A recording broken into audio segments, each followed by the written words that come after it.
Get a hand for us?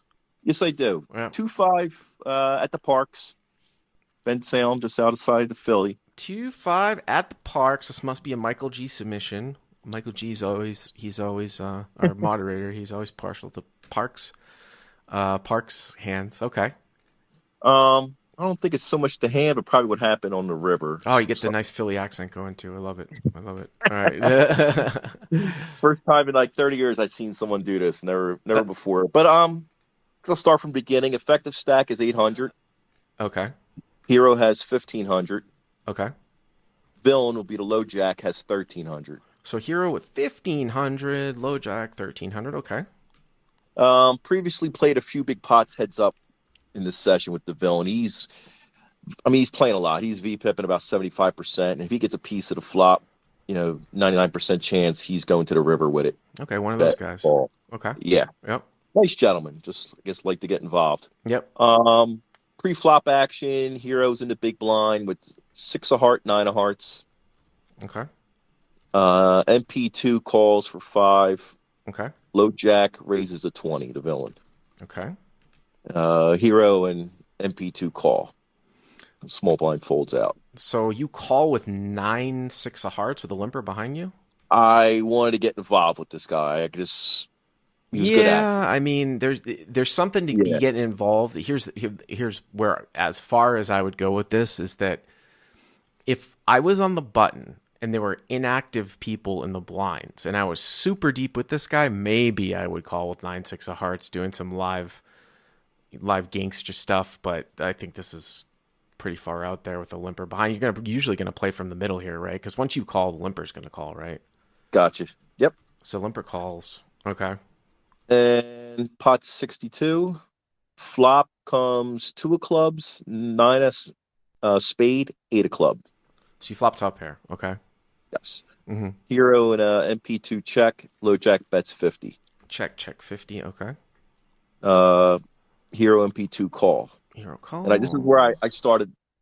I guess I realized the mistake was having MP2 in the hand. Well, you can see how difficult it is, right, to play this. Yeah, because now I'm wondering. Yeah. It really hit me on a turn. I'm so focused playing against the loose, wide open player that because I was sitting in a corner position, which I hate, and he was in a corner position, and I lost sight of him. I guess you could say in the hand. It's like I know what you mean. You didn't even realize he limped in, maybe, or something like that, right? Yeah. Pot's 212. Turn comes 5 of heart. So 5 of hearts. You pick up a straight draw, right? Yeah. Okay. Hero and MP2 checks. Low jack bets 125, and his bets were coming out faster than normal. He didn't put much thought into his bets previously in other hands, but these seemed to be coming out faster. And it seemed like he was pushing a bluff. He was running 2 high cards. Well, all right. So let me discuss that. I was going to say, before you said you seem like if he's pushing a bluff here, there's probably not much to do but call, unless you want to drive MP2 out. But I just, there is a front door club draw. If it was a more normal guy, I would not suggest doing this with this setup. Is that sometimes you could check raise here. If you were up against a guy that was capable of folding hands and he bet twice on a board like this, and he thought he had an overpair and he was capable of folding, you can sometimes throw in a 6x check raise here as 6 plus a pair type of check raise. I mean, usually top pair is a little bit strong to do that with, but and then of course it would be better if you picked up a backdoor, and I would definitely run. I mean, you wouldn't. If you check raised here and he called against a tight guy that you're capable of folding over pairs, you don't just get to go buck wild when front door clubs come in, because he's going to have some front door clubs too. But in this particular case, it seems like a square call. Yep. I call MP2 calls, and that's where I realize I'm losing MP2s in the hand. So, but MP2 could still have clubs. He could have. That's why I was kind of putting him on was a club draw. I mean, I think he's probably. I know that he might still call with ace 9 suited here. Probably doesn't have tens, something like that. So 375 on the turn. So now it's what, 585, something like that. Yeah, 587, 585. Okay. Yep. River, Queen of Spade. Queen of Spades, which doesn't bring anything in, right? Well, it brings in Jack 10. Jack 10. Yeah. Mm-hmm. I check. MP2 checks. Low jack bets 200. And again, just fast bet pace. And I'm So like, before you go into what ends up happening here on the river, let's just run this one out. Yeah, that's a little strange here, especially now. I think one of the biggest live tells in sort of medium to small stakes poker is bet pacing. I'm talking about bet pacing, which is when someone is just betting without really thought, and especially when a card comes in at the end that sort of changes the nuts, and they're still just betting. So here, Jack 10 comes in. So let's say this guy's got like aces, right? I mean, it's more, I would say it's more applicable like if the front door spade came in. Let's say it was the queen of clubs that came in. So everything got there, right? And then he just bet again, like in pacing, just like without a second thought. My whole point about that is that if he was driving the draw that got there, like if it was the queen of clubs, he would at least think about it. Say he made the nuts, right? He wouldn't just like auto continue to go in a given situation. If he made Jack 10, he would think about it. Here, same thing. Like if he made Jack 10, I think he thinks about it. So it would be very bizarre to me for this guy to show up, I think, with aces, kings, ace, queen. Now, again, this is a little bit different. Maybe a guy that's not as experienced just is firing with aces or kings. But a lot of guys go into these sort of showdown mode where they're not going to bet one pair here at the end when a draw comes in against two guys, because they're incapable of bet folding to a check raise. So, kind of if your take was that he was just aimlessly firing here, now because you're in the middle, it's actually advantageous for you, because if you call, I don't think MP2 can overcall with a better nine. Like if he had like Jack 9 or like Ace 9, it's just like your call is so strong that I think it kind of gets out a better hand from MP2 that you're sort of concerned about in the form of a better nine, Yep. No. And another thing was said to me earlier, and a couple players say, with this guy, you just don't know where you stand. You just got to buckle up and play if you want to play with him. Yeah. So it kind of laid in my head that, okay, this guy likes to bluff a lot, likes to play. Now on the flip side to that, though, if he's that type of guy, though, but he's making thin value bets, it's much, much harder to call. Like if, you've seen types of hands like this and he rolls over king, queen in a different scenario and he's capable of value betting when he hits top pair or going, for three streets, then it's a much, much harder call in a given scenario. What, did he catch a queen on the river? Right. What was he playing? King, and that's queen where that pacing sort of tell comes into play, because it just seems like if he's like mindlessly betting here with king, queen, or let's say he was betting queen, jack, which is a gut shot, and then Jack 10 comes in, is he just mindlessly continuing to bet queen X here against two people, by the way, here too? Correct. Yep. So I tank for about 30 seconds, I'm thinking, and I'm a kind of a body language person, but only with certain players. I usually could tell the guys that play a lot, or I don't think I play with a lot of pros, mostly Rex, but he did it before where he kind of pushed his chair back from the table maybe a foot or two, like separation and distance. Doesn't like what he's saying. So after about 30 seconds into thinking through this, all of a sudden he just gets up without saying anything and just walks away from the table. And my instant thought was, wow, I always heard the rule that if you leave your bet out there, you're not behind your chair, someone bets over it or pushes all in, your hand's dead because you're not there to call the bet. So wait a minute. So he bets 200 and then you're thinking about it and he just gets up and walks away? Yes. Okay. He walks away and I look at the dealer and he's shaking his head because he knows what I'm thinking. And so I'm not going to do it to this guy. I really think he's bluffing, but I'm watching. I'm like, and he walks about 25 feet and he throws something in the trash. I mean, he walked pretty far, but my instant thought was like, wow, I could probably shove real quick on this guy. I mean, he wasn't hurrying to throw the trash away. I didn't even see it in his hand. So I call, MP2 folds. He shows king jack off for the, miss. Okay. Too high calls, nothing. Yeah. So I went with a pair of nines. Going back to your previous thought, MP2 told me later that he did have a nine.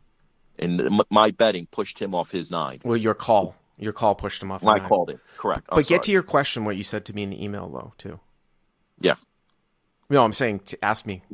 Oh, if it was, poor etiquette, if I announced all in at that time, and the table we were talking about in general, and I even told the player when he came back possibly what could have happened, and he seemed like wasn't aware of it. So you're thinking that, and obviously we got some guys in Parks in the live chat. You're thinking that when he walked away, you could have just been all in, and then if the other guy folds, the MPT guy folds, you automatically win because he's not at the table and they'll kill his hand. Correct. So, and your question too in the email was, would that be in poor etiquette? And my response was, I'd say yes, that would certainly be in poor etiquette. And I seriously doubt, I think that people overestimate, it takes a lot for a room to kill somebody's hand. Like, I don't know why, if you moved all in and the guy's standing right there, why the guy wouldn't have the opportunity to just make a decision. Why would they kill his hand? That just doesn't make any sense to me. It's not a tournament. Like, these aren't sort of steadfast rules. So that would be shocking to me. So that's my first inclination, is that I don't think if you shove all in and he's over at the trash can that his hand's auto dead. Now, obviously I could be wrong, but I don't think that that's the case. I mean, even though rules are not consistent across different rooms in cash games, for the most part, when you sort of listen to a lot of these room directors, when they talk about certain situations where they would make decisions, they want to do everything that they can to not kill a hand. Sure. To kill a live hand. And I just don't know. I mean, this isn't even one where it's like mixed in the muck. Now, maybe he gets a warning. But to your second question, yeah, that would be very, I would say that would be very, very angly, very douchey, and you wouldn't want to do that to a losing player. No, it was just table discussion.